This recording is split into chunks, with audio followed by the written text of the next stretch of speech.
안녕하세요. 사연 읽어주는 남녀입니다. 오늘도 와주셔서 감사드리며 그럼 오늘의 사연 바로 시작하겠습니다. 저는 고아원에서 자랐습니다. 그곳의 차가운 콘크리트 벽이 제 어린 시절의 전부였어요. 다른 아이들은 하나둘 입양되어 떠났죠. 저만 남았습니다. 19살이 될 때까지 그 철문 안에 있었어요. 누구도 저를 원하지 않았습니다. 그래서 저는 책을 붙들었어요. 새벽 4시에 일어나 공부했죠. 도서관 불이 꺼질 때까지 책상에 앉아 있었습니다. 원장님은 제게 미쳤다고 했어요. 대학에 가야 해요. 반드시 가야 한다고요. 현주야, 너무 무리하지 마. 그러다가 몸 상해.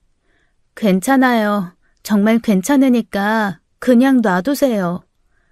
서울의 명문대 회계학과에 합격했습니다. 장학금을 받았어요. 기숙사에 들어간 첫날 밤 저는 울었죠. 처음으로 제 힘으로 얻은 방이었습니다. 졸업 후 회계사 시험을 준비했어요. 3번 떨어졌습니다. 4번째에 붙었죠. 합격증을 받던 날 고아원 원장님께 전화했어요. 원장님, 저 회계사 됐어요. 진짜로 됐어요. 원장님은 전화기 너머로 흐느끼셨습니다. 지금 저는 35살입니다. 대형 회계법인의 회계사예요. 남들이 부러워하는 자리라고 하죠. 하지만 저는 여전히 새벽 4시에 눈을 뜹니다. 고아원 기상 시간이었거든요. 그 습관이 아직도 몸에 배어 있어요. 혼자 힘으로 여기까지 왔습니다. 회계법인 첫 출근 날이었습니다. 엘리베이터 안에서 손이 떨렸어요. 3년차 선배가 저를 맞았죠. 박준혁 선배였습니다. 신입이시죠? 이현주 회계사님. 네, 맞습니다. 긴장 많이 하셨네요. 얼굴이 하얗게 질렸어요. 아, 괜찮습니다. 선배는 제게 업무를 가르쳐 주었어요. 늦은 밤까지 남아 제 실수를 고쳐 주었습니다. 다른 선배들은 퇴근했지만 그는 남았죠. 저는 그저 일에만 매달렸어요. 현주 씨, 저녁은 먹었어요? 일 끝내고 먹으려고요. 벌써 10시예요. 같이 뭐라도 먹어요.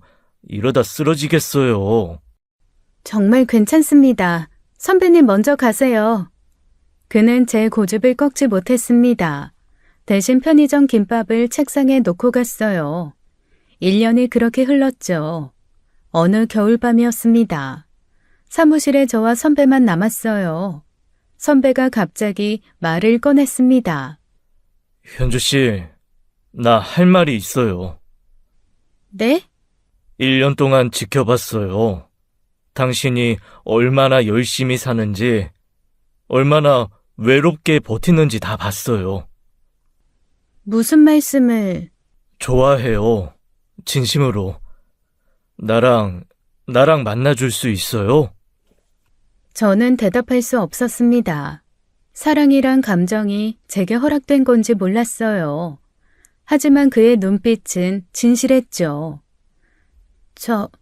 저는 가진 게 없어요. 가족도, 집도 아무것도. 그런 게 뭐가 중요해요. 나는 당신이 좋아요. 당신이라는 사람이. 2년을 만났습니다. 그리고 결혼했어요. 시부모님을 처음 뵌 날 저는 무서웠죠. 어머, 이렇게 예쁜 아가씨를 어디서 만났니? 현주 양, 우리 아들이 고생 많이 시키죠? 힘들면 언제든 말해요. 내가 대신 아주 혼쭐을 내줄 테니까. 이제부터 우리가 현주 씨 부모예요. 친정엄마 대신 내가 있을게요. 그분들은 제가 고아라는 걸 전혀 개의치 않으셨어요. 처음으로 가족이 생겼습니다. 따뜻한 밥상에 둘러앉는 일이 이렇게 행복한 건지 몰랐죠. 하지만 그 행복은 오래가지 못했습니다. 전혀 상상도 못하는 사람의 등장으로요. 그날 아침은 유난히 습했습니다. 아파트 지하 주차장으로 걸어가고 있었어요. 갑자기 검은 세단이 무릉덩이를 지나갔죠. 흙탕물이 제 정장을 덮쳤습니다. 차가 멈췄어요. 50대 후반의 남자가 내렸습니다. 저는 그가 사과할 거라 생각했죠. 하지만 그는 제게 시선도 주지 않았어요. 저기요, 잠깐만요. 남자는 멈춰 섰습니다. 천천히 돌아봤어요. 그의 눈빛이 이상했습니다. 뭐요? 옷이 이렇게 됐는데 사과라도 하셔야죠. 내가 일부러 그런 것도 아니고 당신이 거기 서 있었잖아. 네? 지금 제 잘못이라는 거예요? 남자가 다가왔습니다. 담배 냄새가 진하게 났어요. 아가씨, 세상 그렇게 만만하게 살면 안 돼. 증거 있어? 내가 일부러 튀긴 증거.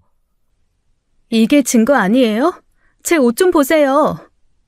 그게 내 차에서 튄 건지 누가 알아, 어? 함부로 시비 걸지 말고 그냥 가. 제가 할 말을 잃었을 때였어요. 누군가 급하게 뛰어왔습니다. 야, 너 뭐 하는 거야? 내가 다 봤어? 뭐야? 내가 다 봤다니까? 일부러 물 튀긴 거. 어떻게 사람이 그럴 수가 있어? 당장 사과 안 해? 아니, 아줌마 누구야? 갑자기 나타나서. 누구긴 누구야. 지나가는 사람이지. 빨리 사과해. 안 그럼 경찰 부를 거야. 아줌마의 기세에 눌렸는지 남자가 움찔했어요. 마지못해 고개를 숙였습니다. 그래, 미안합니다. 그리고는 황급히 차를 타고 떠났죠. 저는 아줌마를 돌아봤습니다. 50대 후반쯤 되어 보였어요. 감사합니다. 정말 어떻게 감사를 드려야 할지. 아줌마는 제 얼굴을 빤히 봤습니다. 뭔가 하고 싶은 말이 있는 듯 했어요. 입을 열었다가 다시 다물었죠. 아니에요. 괜찮아요. 그래도 커피라도 한 잔 사드릴게요. 아니야, 나 급해서. 그냥 조심하세요. 아줌마가 돌아서는 순간 저는 이상한 느낌이 들었어요. 그 뒷모습이 묘하게 익숙했습니다. 어디서 본 것 같은데 기억이 나지 않았죠. 출근 시간이 다 되어서 서둘러 회사로 갔어요. 화장실에서 옷을 닦으며 계속 그 아줌마 얼굴이 떠올랐습니다. 분명 처음 보는 사람인데 왜 이렇게 익숙할까요? 거울을 보니 정장 재킷에 진흙 자국이 선명했습니다. 중요한 회의가 있는 날이었어요. 급하게 물티슈로 닦아냈죠. 그 아줌마의 눈빛이 자꾸 생각났습니다. 제 얼굴을 볼 때 눈가가 촉촉해지는 것 같았어요. 마치 오래 보고 싶었던 사람을 만난 것처럼요. 그리고 며칠이 지났습니다. 출근 전 늘 들르는 카페였어요. 아메리카노를 주문하려고 지갑을 찾았죠. 없었습니다. 가방을 뒤집어도 없었어요. 직원이 기다리고 있었습니다. 뒤에 줄도 길었죠. 잠시만요. 분명 여기 있었는데. 천천히 찾으세요. 죄송해요. 정말 죄송한데 일단 제가 다시. 그때였습니다. 누군가 제 어깨를 툭 쳤어요. 돌아보니 그 아줌마였습니다. 주차장에서 절 도와준 그분이었죠. 아가씨, 이거 찾아요? 제 지갑을 들고 계셨어요. 멍하니 받아들었습니다. 어떡해. 아파트 앞에 떨어져 있더라고요. 급하게 나오시느라 떨어뜨린 것 같아요. 아, 정말 감사합니다.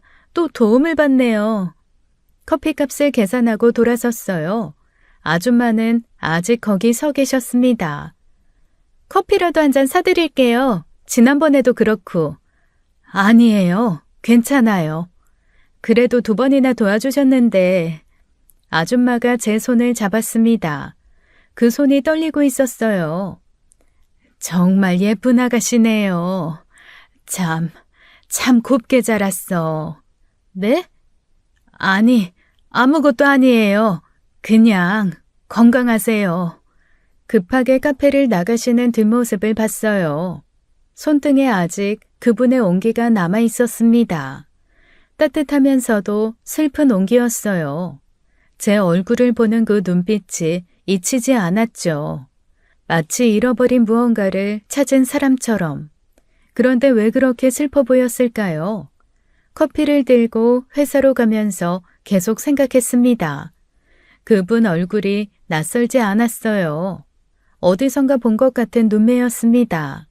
거울을 볼 때마다 만나는 그런 눈매요. 차 안에서 백미러를 봤어요. 제 눈가와 닮았습니다. 광대뼈의 각도도 입술 선도 어딘가 비슷했죠. 우연이라고 생각했습니다. 세상에 닮은 사람이 한둘이겠어요. 하지만 가슴 한구석이 이상하게 두근거렸어요. 마치 오래전 잃어버린 퍼즐 조각을 찾은 것처럼요. 회사 지하 주차장에 차를 세웠습니다. 엘리베이터를 기다리며 핸드폰을 봤어요. 남편에게서 문자가 와 있었죠. 오늘도 파이팅! 사랑해! 평범한 일상의 메시지였습니다. 며칠 뒤 퇴근 후였습니다. 아파트 입구에서 누군가 서성이고 있었어요. 그 아줌마였습니다. 벤치에 앉았다 일어섰다를 반복하고 계셨죠. 남편과 함께 걸어가다 마주쳤어요. 아줌마가 우리를 보고 몸을 돌리려고 했어요. 그러다 다시 멈춰 섰습니다. 안녕하세요. 여기 사시나 봐요. 아니에요. 그게... 아줌마의 얼굴이 창백했습니다. 입술이 파랗게 떨렸어요. 할 말이 있어서 왔어요. 누구신데요? 내가 2번이나 도움받은 분이야. 무슨 일이세요? 괜찮으세요? 아줌마가 제 얼굴을 봤습니다. 눈에 눈물이 가득 고였어요. 한참을 말없이 서 있었죠. 미안해요. 정말 미안해요. 갑자기 왜 그러세요?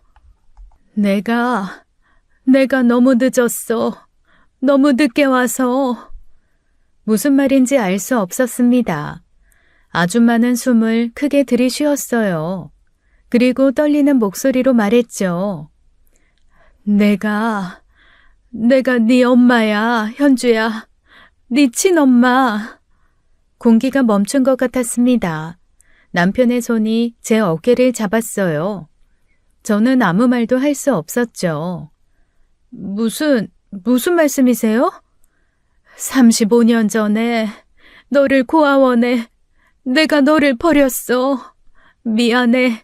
정말 미안해. 잠깐만요. 이게 지금 무슨... 현주야, 내가 엄마야. 네 엄마란다. 다리에 힘이 빠졌습니다. 남편이 절 붙잡지 않았다면 주저앉았을 거예요. 아줌마는 울고 있었습니다. 아니, 이제 친모라고 주장하는 그 여자가요. 제 입에서 말이 나오지 않았어요. 35년 동안 꿈꿔왔던 순간이었죠. 하지만 왜 이렇게 아무것도 느껴지지 않을까요? 기쁨도 슬픔도 분노도 없었습니다. 그저 텅 빈 것 같았어요. 저는 아무 말도 하지 못했습니다. 남편이 대신 말했어요. 여기서 이러지 말고 일단 집에 들어가서 얘기하시죠. 저희 3사람은 엘리베이터를 탔습니다. 12층까지 올라가는 동안 침묵이 흘렀어요. 집에 들어가자 남편이 커피를 내왔죠. 친모라는 여자가 말을 시작했습니다. 커피잔을 들었다 놓기를 반복하면서요. 21살이었어. 너를 낳았을 때 혼자였어. 네 아빠는 그 사람은 도망갔어. 임신 사실을 알고 바로. 돈이 없었어. 정말 단 하루도 굶지 않은 날이 없었어. 너한테 줄 분유도 못 사고 기저귀도 못 사고. 그녀의 목소리가 떨렸습니다. 1달을 버텼어. 딱 1달. 그리고 너를 고아원 앞에 놨어. 추운 겨울이었는데 담요 하나 제대로 못 사줬어. 그래서요. 35년 만에 나타나신 이유가 뭐죠? 찾으려고 했어. 정말이야. 3년 뒤에 다시 갔어. 그런데 고아원에 화재가 났었대. 서류가 다 타버렸다고. 네 기록이 없어졌다고 했어. 저는 그 이야기를 알고 있었어요. 제가 5살 때 고아원 화재 사건이 있었죠. 10년 전에야 찾았어. 사설 탐정을 고용해서. 너 대학 다닐 때였어. 멀리서 봤어. 도서관에서 공부하는 거, 친구들이랑 웃는 거. 그때 찾았다는 거예요? 10년 전에? 그래, 미안해. 그런데 못 나타났어. 내가 어떻게 나타나? 너무 잘 살고 있는데. 내가 나타나면 네 인생이 망가질 것 같았어. 그녀가 울기 시작했습니다. 콧물까지 흘리며 추하게 울었어요. 근데 이제는 너무 보고 싶어서 죽기 전에 한 번은 엄마라고 불러줬으면 해서. 그래서 용기 냈어. 미안해.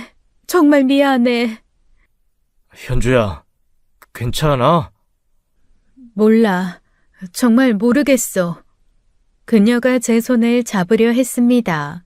저는 피했어요. 오늘은 그만 가주세요. 너무 갑작스러워서 시간이 필요해요. 그래, 알았어.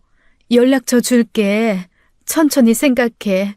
엄마가 기다릴게.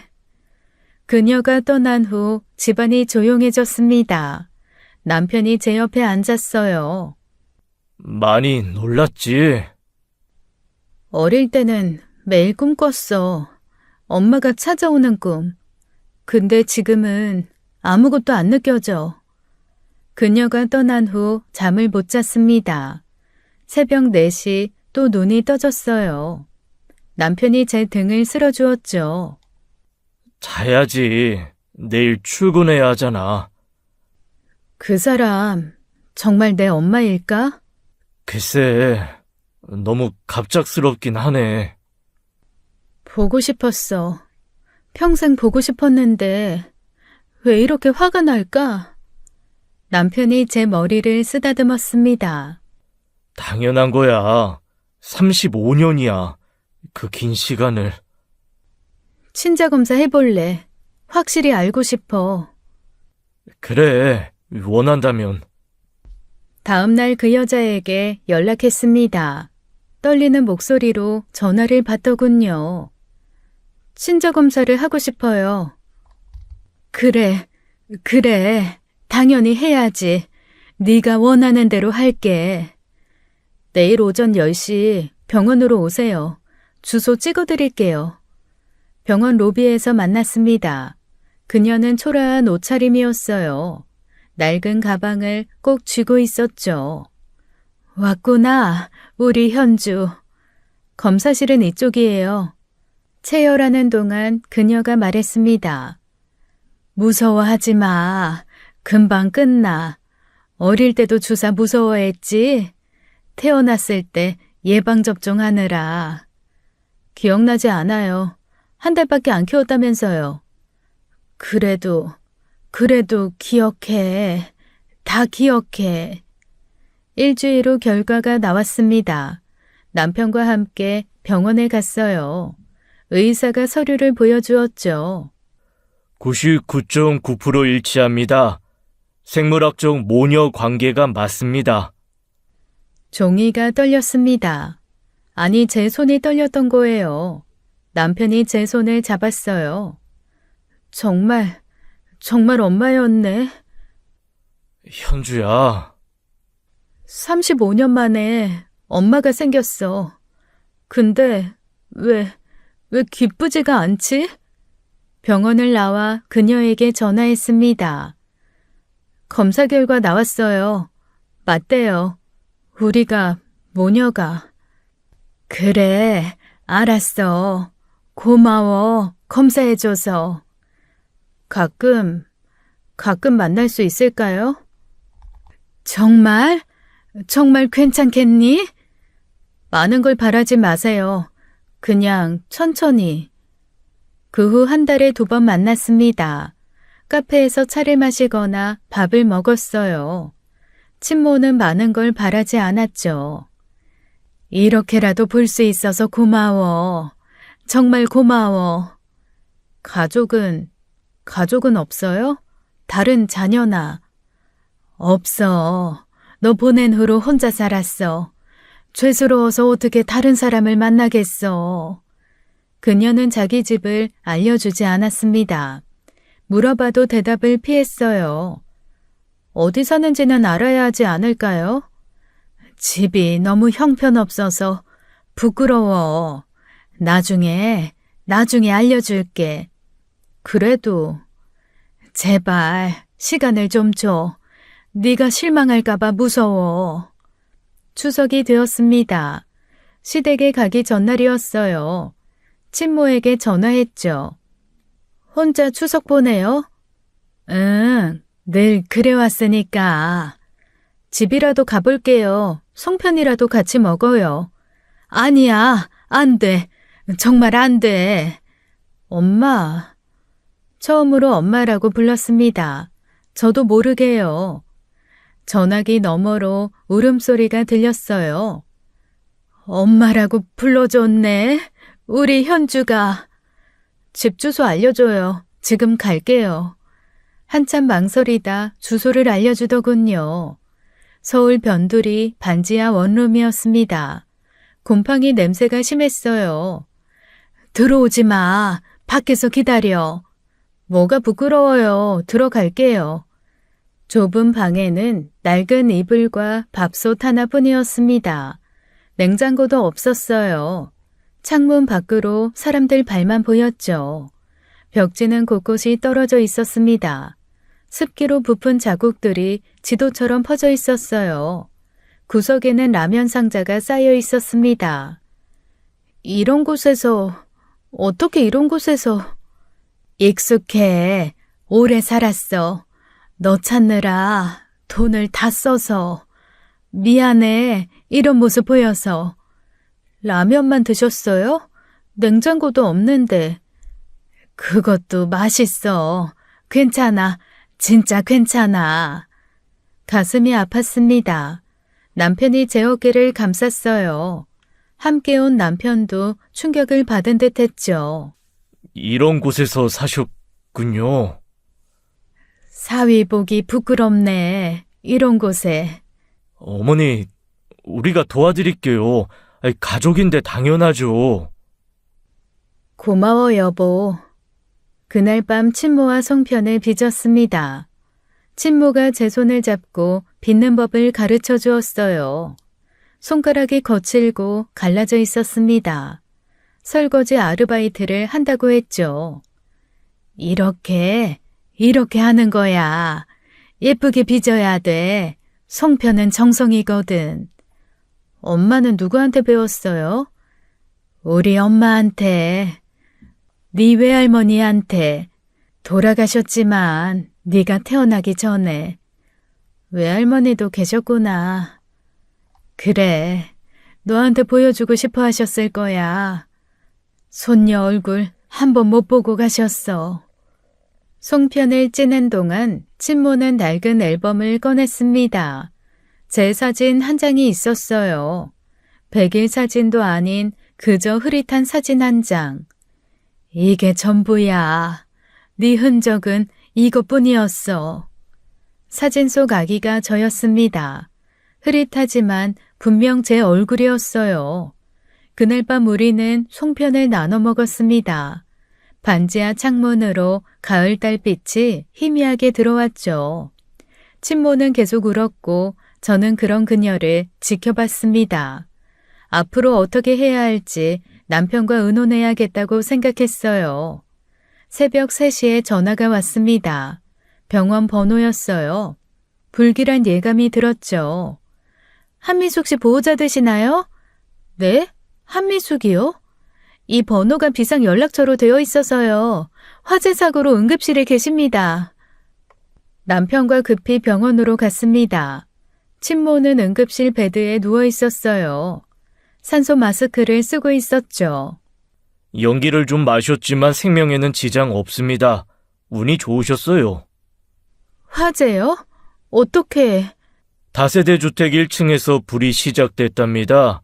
반지하까지 연기가 가득 찼다고. 친모가 눈을 떴습니다. 제 손을 잡으려고 했어요. 현주야, 미안해. 또 패키치네. 무슨 소리예요? 다친 데는 없어요? 집이 다 탔대. 가진 것도 없었는데 그마저도. 경찰이 찾아왔습니다. 화재 원인을 조사 중이라고 했어요. 초기 조사로는 1층 원룸에서 시작된 것 같습니다. 전기 가부와 추정이고요. 반지하는 피해가 심한가요? 연기 피해가 심합니다. 아마 살림살이는 거의 못 쓸 겁니다. 친모가 울기 시작했습니다. 네 사진이 거기 있는데 그것만이라도. 엄마, 괜찮아요. 사진은 또 찍으면 돼요. 그래도 그건 네가 아기 때. 퇴원 수속을 밟았습니다. 갈 곳이 없는 친모를 그냥 둘 수 없었어요. 우리 집으로 모시자. 당분간이라도. 괜찮겠어? 당연하지. 어머니가 이런 일을 당하셨는데. 친모는 고개를 저었습니다. 안 돼. 패기칠 수 없어. 찜질방이라도. 무슨 소리예요. 엄마가 찜질방이라니. 우리 집 가요. 정말 괜찮겠니? 차를 타고 집으로 가는 길이었습니다. 친모는 계속 미안하다고 했어요. 창밖으로 새벽 도시에 불빛들이 흘러갔죠. 왜인지 모르게 불안한 기분이 들었습니다. 친모가 우리 집에 온 지 2달째였습니다. 그날 아침 화장실에서 전 임신 테스트기를 들고 있었어요. 2줄이었습니다. 남편에게 보여주었죠. 남편이 절 안아주었어요. 우리가 부모가 되는구나. 무서워. 잘할 수 있을까? 잘할 거야. 우리 둘이면. 거실로 나가니 친모가 아침을 차리고 있었습니다. 제 얼굴을 보더니 뭔가 눈치챘나 봐요. 현주야, 무슨 좋은 일 있니? 얼굴이 환해. 엄마, 저 임신했어요. 정말? 정말이야? 친모가 제 손을 꼭 잡았습니다. 눈물이 그렁그렁했어요. 내가 손주를 보는구나. 꿈만 같아. 입덧이 심했습니다. 아무것도 못 먹고 누워있는 날이 많았어요. 친모가 늘 곁에 있었죠. 생강차 끓여왔어. 이거 마시면 좀 나을 거야. 엄마도 힘든데. 무슨 소리야. 우리 엄마도 나 임신했을 때도 이랬어. 배가 불러오면서 친모는 더 헌신적이었습니다. 매일 영양식을 만들었어요. 태교 음악도 틀어주었죠. 어느 날 밤이었습니다. 친모가 제 배를 쓰다듬으며 말했어요. 미안해. 너한테는 이런 거 못해줬는데. 아무것도 못해줬는데. 엄마, 그만해요. 지나간 일이잖아요. 이 아이는 절대 세상에서 제일 행복한 아이로 만들어줄 거야. 엄마도 있고, 아빠도 있고, 할머니도 있고. 진통이 시작됐습니다. 새벽 2시였어요. 친모가 먼저 일어나 가방을 챙겼죠. 병원에서 10시간을 기다렸습니다. 친모는 제 손을 놓지 않았어요. 힘내. 조금만 더 힘내. 잘하고 있어. 엄마, 무서워요. 괜찮아. 다 괜찮을 거야. 엄마가 있잖아. 딸이 태어났습니다. 2.8kg의 작은 아기였어요. 친모가 아기를 안았을 때 그녀의 손이 떨렸습니다. 이렇게 예쁜 아이를 내가 어떻게 너를... 말을 잇지 못하고 울었습니다. 아기를 보며 계속 울었어요. 아기의 작은 손가락을 만지며 중얼거렸죠. 서윤아, 할머니야. 너는 절대 혼자가 되지 않을 거야. 할머니가 지켜줄게. 뭐든 다 해줄게. 퇴원 후 집에 돌아왔습니다. 친모는 밤낮 없이 아기를 돌봤어요. 새벽 분유도 자기가 하겠다고 나섰죠. 하지만 저는 알 수 없는 불안감을 느꼈습니다. 친모가 아기를 안고 있는 모습이 왜인지 낯설었어요. 가끔 아기를 보는 그녀의 눈빛이 이상했습니다. 마치 다른 누군가를 보는 것 같은 그런 눈빛. 말로 설명할 수 없는 그런 느낌이었어요. 설명할 수 없지만 무언가 불안했어요. 어느 날 새벽 아기 울음소리에 잠이 깼습니다. 거실로 나가보니 친모가 아기를 안고 창밖을 보고 있었어요. 혼잣말을 하고 있었습니다. 이제야 다시 만났네. 서윤이가 돌을 지났습니다. 친모가 완전히 달라졌어요. 처음에 조심스러움은 온데간데 없었죠. 처음엔 작은 것부터 시작됐습니다. 냉장고를 마음대로 뒤지고 제 화장품을 쓰기 시작했어요. 그러더니 점점 도가 지나쳤죠. 어느 날 퇴근하고 집에 왔더니 낯선 사람들이 있었습니다.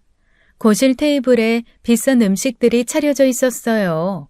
한정식 도시락이 6개나 놓여 있었습니다. 엄마, 이분들은 누구예요? 아, 현주 왔니? 내 친구들이야. 오랜만에 만났어. 미리 얘기라도. 괜찮아. 우리 딸이 회계사라고 자랑 좀 했어. 같은 회계사 사위도 있고. 친구라는 사람들이 제게 인사했습니다.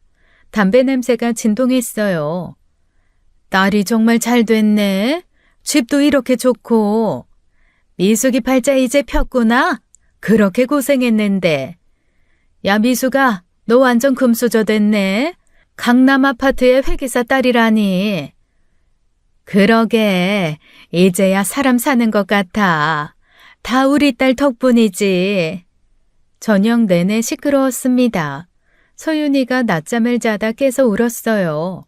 친구들은 밤 10시가 넘어서야 돌아갔죠. 며칠 뒤 카드 청구서를 확인하다 깜짝 놀랐어요. 백화점에서 300만 원이 넘게 결제되어 있었습니다. 제가 어머니에게 드린 카드였죠. 명세서를 보니 명품 브랜드 가방과 옷이었어요.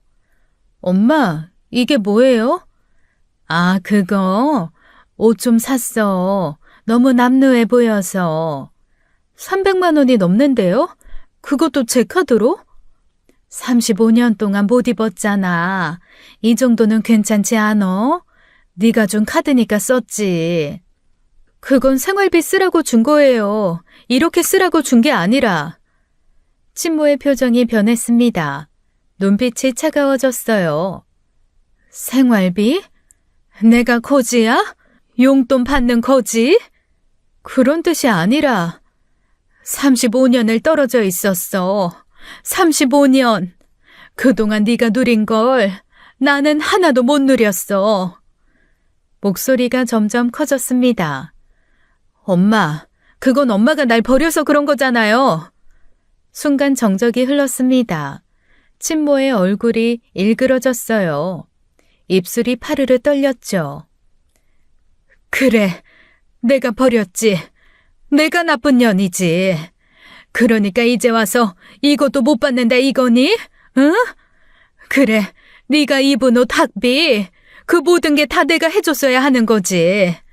근데 못 해줬으니까 난 엄마도 아니라 이거지. 내가 줬어야 할 건데. 어머니, 현주가 그런 뜻이 아니라.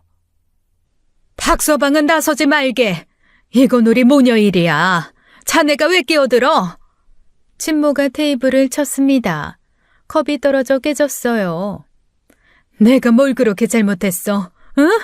가난한 게 죄야? 어려서 애 낳은 게 죄야? 평생 죄인처럼 살았는데 이제 와서 조금 쓴 게 그렇게 큰 죄야? 눈물과 콧물을 흘리며 울부짖었습니다.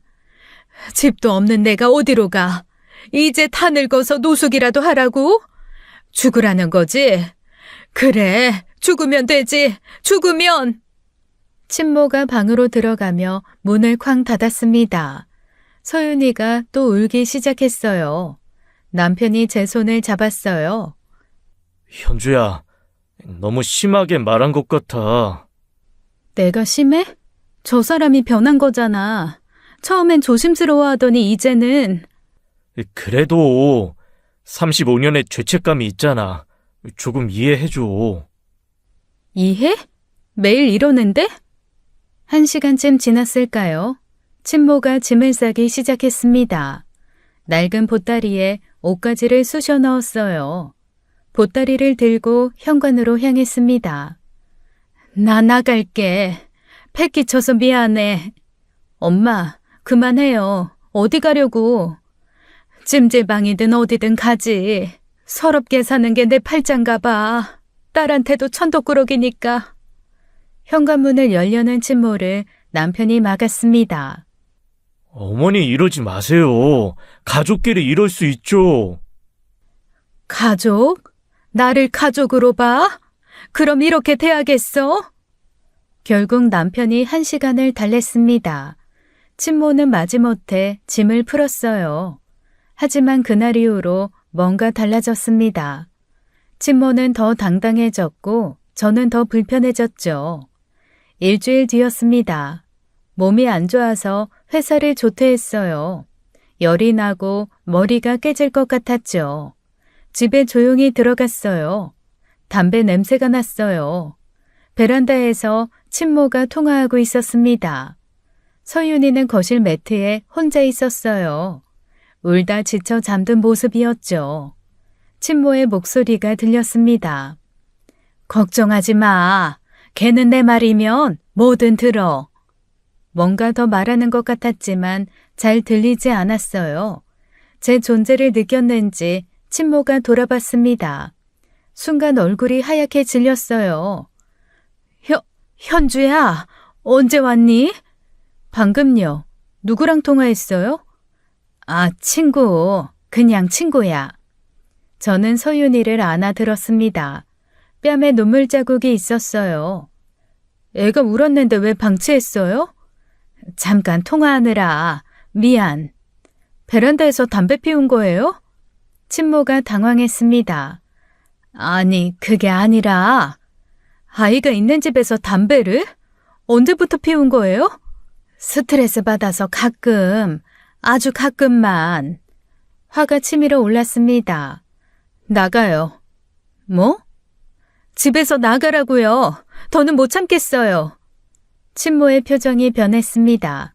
아까의 당황은 사라지고 차가운 눈빛이 돌아왔어요. 또 이러는구나.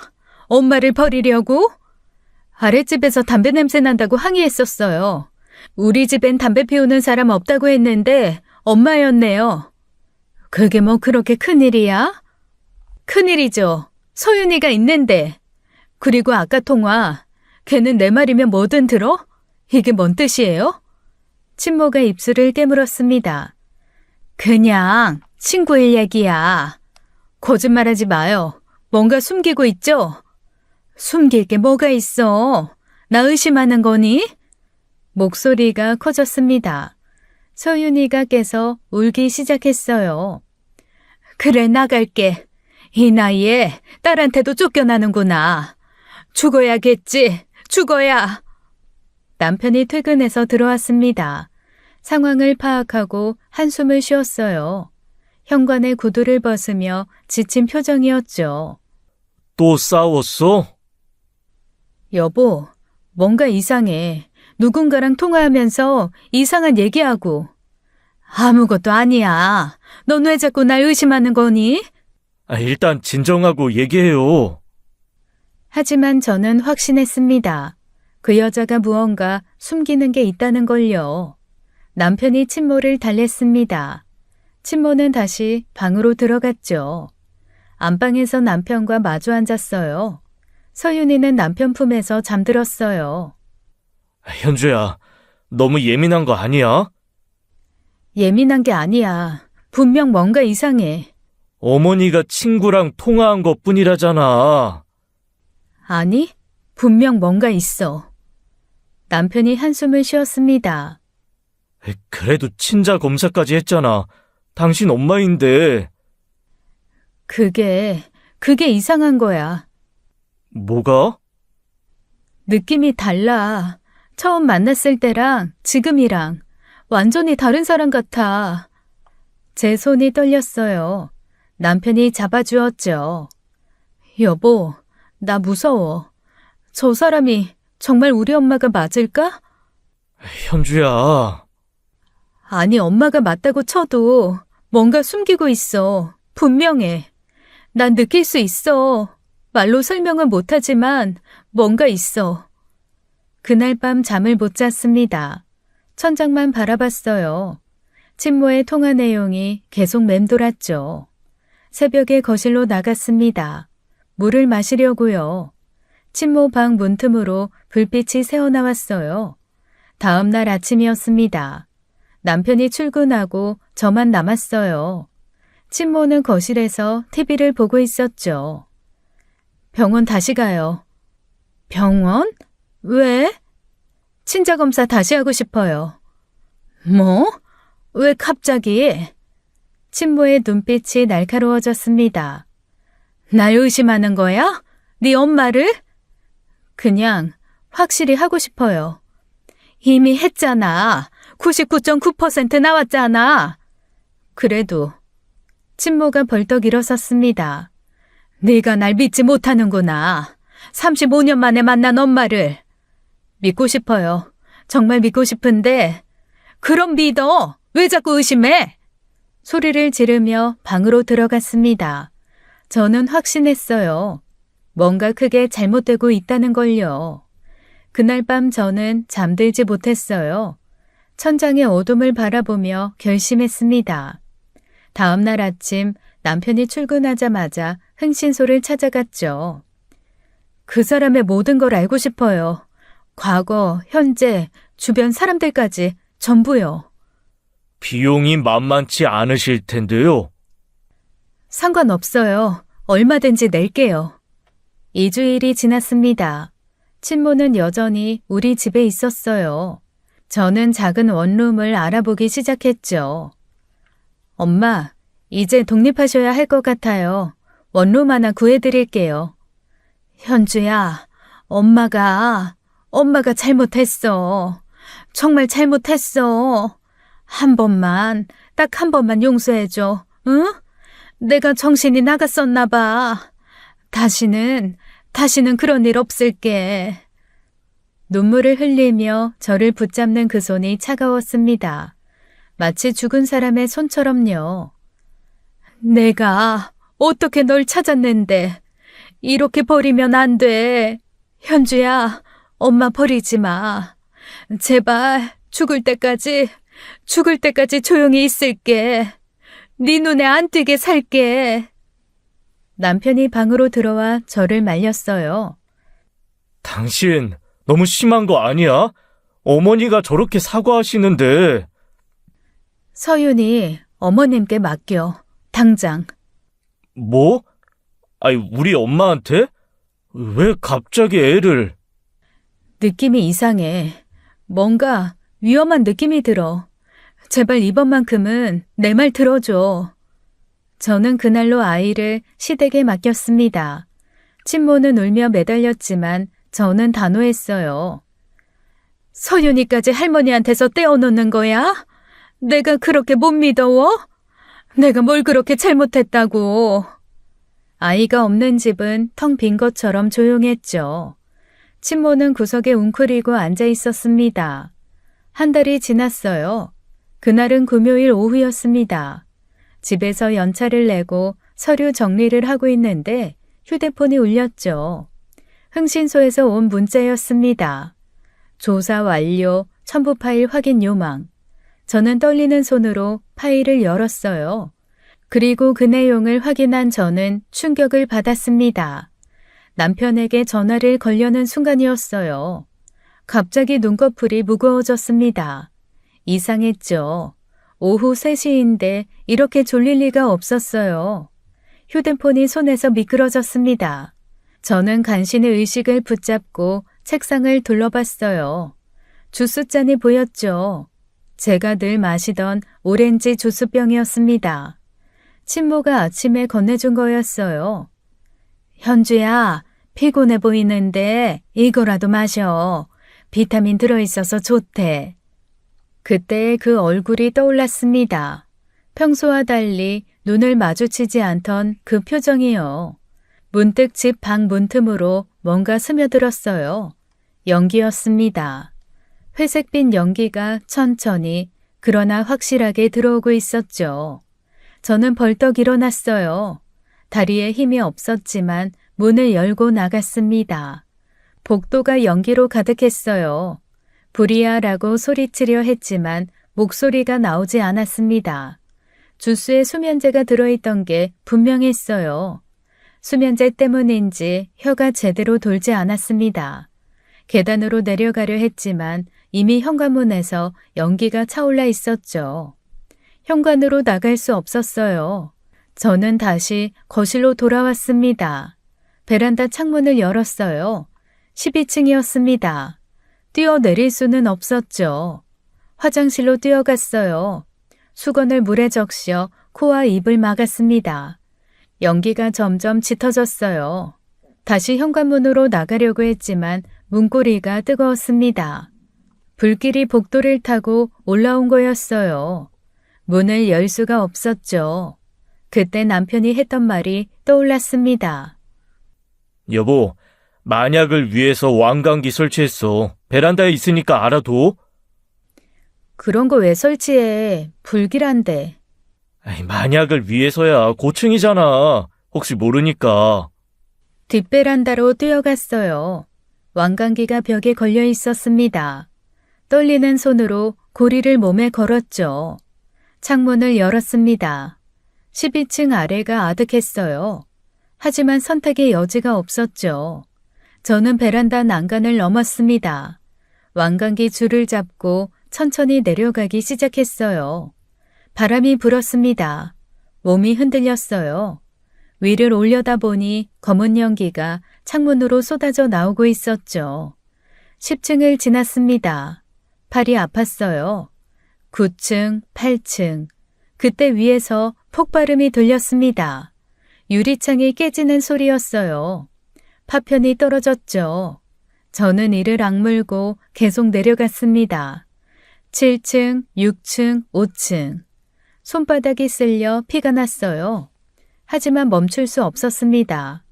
3층쯤 왔을 때 아래서 사람들의 소리가 들렸어요. 저기 사람 있어요! 빨리 119에 신고해요! 매트리스 가져와, 빨리! 마침내 땅에 발이 닿았습니다. 다리가 풀려 주저앉았어요. 살았다는 생각에 눈물이 났죠. 하지만 정신이 점점 흐려졌습니다. 수면제가 제대로 퍼지는 것 같았어요. 마지막으로 본 것은 빨간 소방차의 불빛이었습니다. 그리고 저는 기절했어요. 누군가 제 손을 꽉 잡고 있었어요. 따뜻하고 익숙한 손이었습니다. 천천히 눈꺼풀을 들어 올렸죠. 흐릿한 병원 천장이 보였습니다. 머리가 깨질 것처럼 아팠어요. 목구멍은 연기를 마셔서인지 따끔거렸습니다. 여보, 정신 들어? 괜찮아? 어디 아픈 데는 없어? 의사 불러올까? 남편의 목소리가 떨리고 있었어요. 눈이 벌겋게 충혈되어 있었습니다. 여기 병원이야?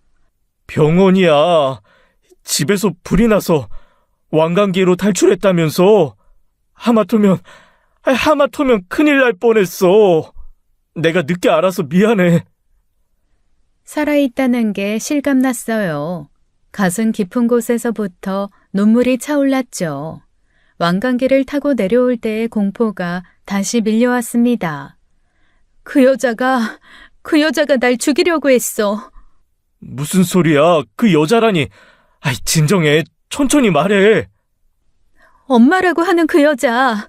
내가 늘 마시는 주스에 수면제를 탔어. 분명히 그랬어. 갑자기 졸음이 쏟아졌거든. 그리고 불을 질렀어. 남편의 표정이 굳어졌습니다. 여보, 진정해. 일단 진정하고, 화재는 지금 조사 중이래. 전기 합선일 수도 있다고. 아니야. 절대 아니야. 흥신소 조사 결과 봐. 내 폰 어딨어? 그 여자한테 내 연남이 있어. 여보, 내 핸드폰. 저는 떨리는 손으로 휴대폰을 찾았습니다. 침대 옆 테이블에 있었습니다. 화면에 금이 가 있었지만 다행히 작동했어요. 흥신소 파일을 열어 남편에게 보여줬습니다. 남편이 휴대폰 화면을 뚫어지게 바라봤어요. 흥신소가 보낸 파일을 손가락으로 확대하며 하나씩 확인했습니다. 첫 번째 사진에는 그 여자와 남자가 팔짱을 끼고 있었죠. 이 남자 기억나? 내가 말했었잖아. 주차장에서 나한테 흙탕물 튀기고 시비 걸었던 그 남자야. 아, 그때 그 남자? 어머니가 나타나서 혼냈다던? 맞아. 근데 그게 우연이 아니었어. 이 남자가 그 여자의 내연남이야. 7년째 만나고 있대. 남편의 표정이 굳어졌어요. 믿기지 않는다는 듯 고개를 저었습니다. 7년이라고? 우리 결혼한 지 3년인데, 그럼 처음 만났을 때부터 이미... 처음부터 다 계획이었던 거야. 의도적으로 접근한 거라고. 다음 페이지를 넘겼습니다. 경찰 조서 사본이 화면에 떴어요. 다세대 주택 화재 사건 방화 의혹이라는 제목이 선명했죠. 이거 봐. 그 여자가 살던 원룸 화재 사건이야. 그 여자 방화 의혹으로 경찰 조사받았대.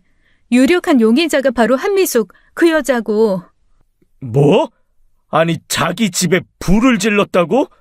도대체 왜? 그래서 우리한테 온 거야. 불쌍한 척하면서. 집도 타서 갈 곳도 없다면서 눈물 흘리고 다 거짓이었어. 남편의 얼굴이 하얗게 질렸습니다. 휴대폰을 내려놓고 이마를 짚었어요. 손이 미세하게 떨리고 있었죠. 그럼 오늘 집 불도 그 여자가 한 거야? 당신을 죽이려고? 내가 늘 마시는 오렌지 주스 있잖아. 아침에 그 여자가 건넸는데 마시자마자 졸음이 쏟아졌어. 수면제를 탄 거야. 그리고 불을 지른 거지. 내가 정신 잃고 타 죽길 바랐겠지. 남편이 주먹을 꽉 쥐었어요. 분노로 턱이 떨리고 있었습니다. 눈빛이 무서울 정도로 차가워졌어요. 정말 미친년이네. 우리가 뭘 잘못했다고? 당신을 죽이려 하다니 도대체 왜 이런 짓을? 나도 모르겠어. 지금 당장 경찰에. 남편은 이미 휴대폰을 들고 있었어요. 112를 누르며 신고를 시작했습니다. 여보세요? 경찰서죠? 살인 미수 사건 신고합니다. 제 아내가 누군가에게 습격당했어요. 방화와 약물 투여로. 네, 지금 병원입니다. 용의자 신원도 알고 있어요. 남편은 차분하게 모든 상황을 설명했어요. 한미숙이라는 이름, 내연남의 존재, 과거 방화 전력까지요. 전화를 끄는 남편이 제 손을 꽉 잡았습니다.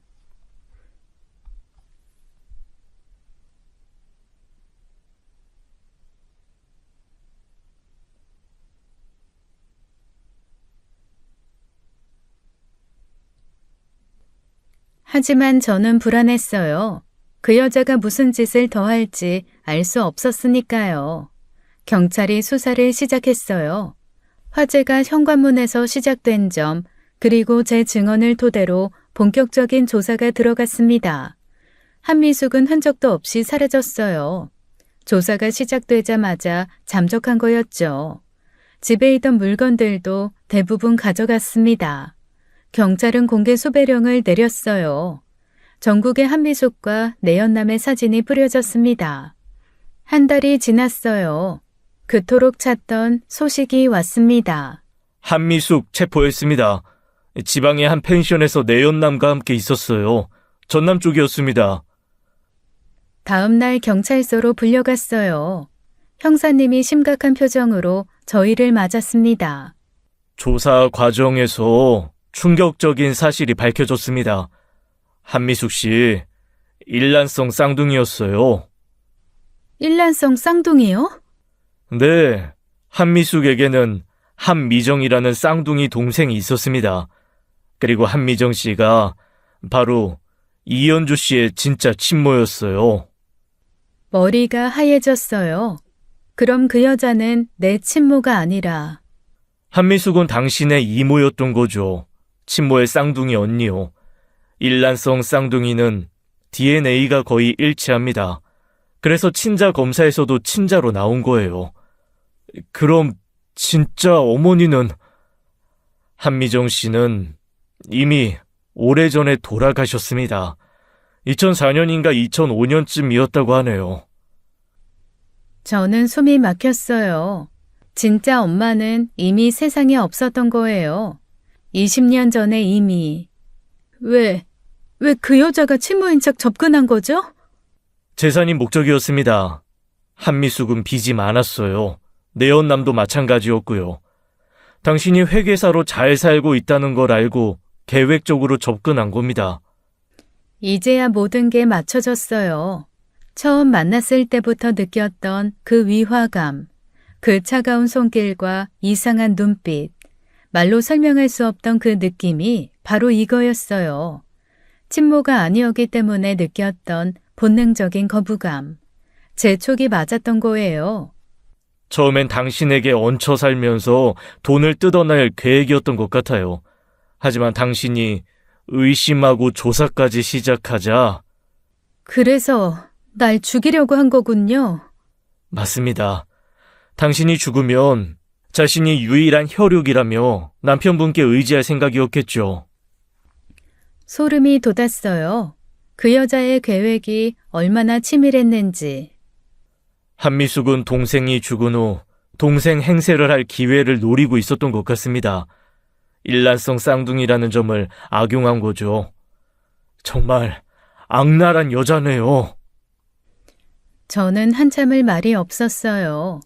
진짜 엄마는 이미 오래전에 떠났고 만난 건 가짜였다니요. 그래도 이제는 알았어요. 왜 그토록 불안했는지, 왜 그토록 거부감이 들었는지.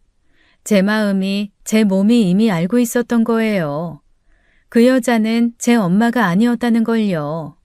경찰의 강도 높은 조사가 계속됐어요. CCTV를 하나하나 분석하고 현장 증거를 수집했습니다. 며칠 후 형사님이 연락을 주셨어요. CCTV 분석 결과 나왔습니다. 화재 당일 집 건물에 들어간 사람이 확인됐어요. 조상철, 한미숙의 내연남입니다. 그 남자가 직접 불을 지른 거군요. 맞습니다. 얼굴이 선명하게 찍혔어요.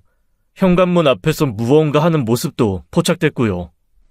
결정적 증거였습니다. 우리 집에 불을 지른 것도 그 내연남이었던 거예요. 형사님이 이어서 말했어요.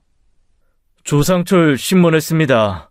결국 모든 걸 털어놨어요. 한미숙이 시켰다고 자백했습니다. 역시 그 여자가.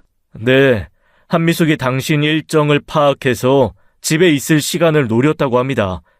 오렌지 주스에 수면제를 탄 것도 한미숙이었고요. 남편이 주먹을 꽉 쥐었어요. 그 여자가 정말로 당신을 죽이려고 믿을 수가 없네. 모든 것은 돈 때문이었습니다. 이연주 씨 재산을 노린 거죠. 저는 온몸에 소름이 돋았어요. 그 여자의 계획이 얼마나 치밀했는지 생각하니 끔찍했습니다. 추측이지만 종국에는 남편분도 제거하려 했을 가능성이 큽니다. 그래야 모든 재산을 차지할 수 있으니까요. 남편의 얼굴이 창백해졌어요. 우리 가족 전체가 위험에 노출됐던 거였습니다. 정말 악마 같은 여자네요. 어떻게 사람이 그럴 수가. 한미숙 계좌를 조사했더니 도박 빚이 수억이었어요. 조상철도 사업 실패로 빚더미에 앉아 있었고요. 절박했던 거죠. 그래도 사람을 죽이려고 하다니. 남편이 제 손을 꽉 잡았어요. 분노로 떨리는 손이었지만 저를 위로하려 애쓰는 게 느껴졌습니다.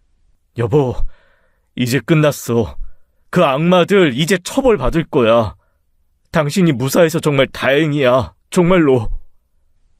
남편의 눈에 눈물이 고였어요. 저도 울컥했습니다. 며칠 후 검찰에서 연락이 왔어요. 한미숙은 살인 미수, 방화, 사기 등으로 기소됐습니다. 조상철도 공범으로 기소됐고요. 재판이 시작됐습니다. 한민숙은 끝까지 발뺌했지만 증거가 너무 명백했어요. 판사의 선고가 내려졌습니다.